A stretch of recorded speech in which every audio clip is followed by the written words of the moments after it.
एक बार एक बहुत बड़ा नेता एक साधु के छोटे से आश्रम में गया।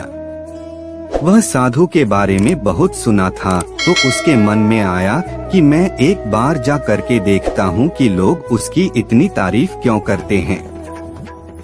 जब वह उस आश्रम में गया तो वहाँ पर एक छोटा सा कमरा था जहाँ पर एक कालीन बिछा हुआ था।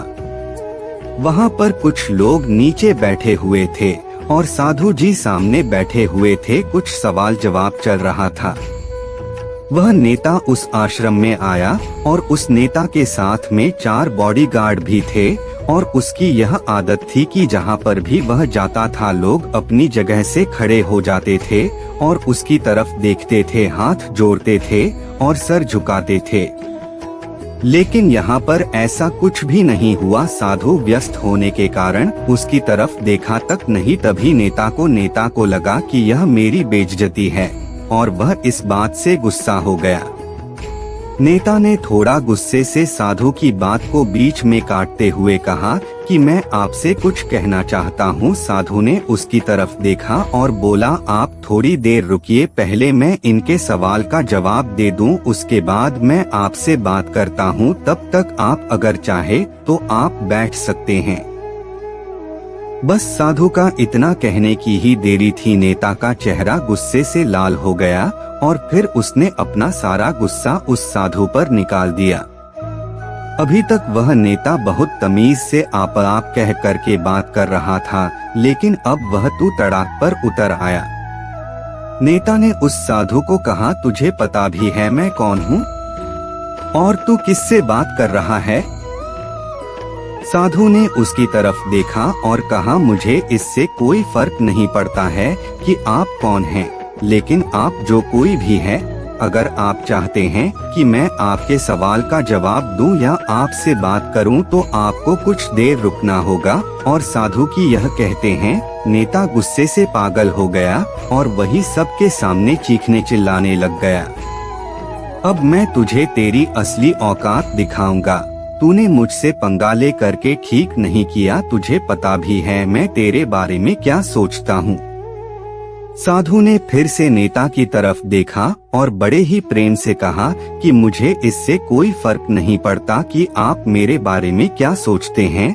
आप जो चाहे वह मेरे बारे में सोच सकते हैं। फिर नेता ने उससे कहा कि तू चाहे सुनना चाहता है या नहीं, लेकिन मैं तुझे यही सबके सामने बताऊंगा कि मैं तेरे बारे में क्या सोचता हूँ। तू कोई साधु नहीं है, तू एक बहुत ही घटिया इंसान है। तू एक ढोंगी है, पाखंडी है और यहाँ पर जितने भी लोग बैठे हैं उन सबको बेवकूफ बना रहा है। तेरा बस एक ही मकसद है, इन लोगों की जेब में जितना भी पैसा है वह सब तेरे पास में आ जाए। तू अपने फायदे के लिए इन लोगों का इस्तेमाल कर रहा है और अब मैं तुझे नहीं छोड़ने वाला हूँ। पूरी दुनिया के सामने तेरा पर्दाफाश करके रहूंगा। लेकिन उसके इतना बोलने के बाद भी हल्की सी मुस्कान उस साधु के चेहरे पर बनी ही रही। यह देखकर वह और भी तिलमिला गया और उसने कहा, अब बहुत हो गया। अब मैं यहाँ 1 मिनट भी नहीं रुकने वाला, लेकिन अभी भी तेरे पास मौका है। अगर मुझसे माफी मांगनी है या मुझसे कुछ कहना है तो कह सकते हो। इतना सब होने के बाद भी साधु के चेहरे पर एक मुस्कान थी और वह बिल्कुल शांत था। और फिर उन्होंने अपनी आंखें बंद करी और फिर साधु ने अपनी आंखें खोली, हाथ जोड़े और कहा कि मुझे आपसे कोई गिला शिकवा नहीं है। आपके लिए मेरे मन में कोई भी गलत ख्याल नहीं है।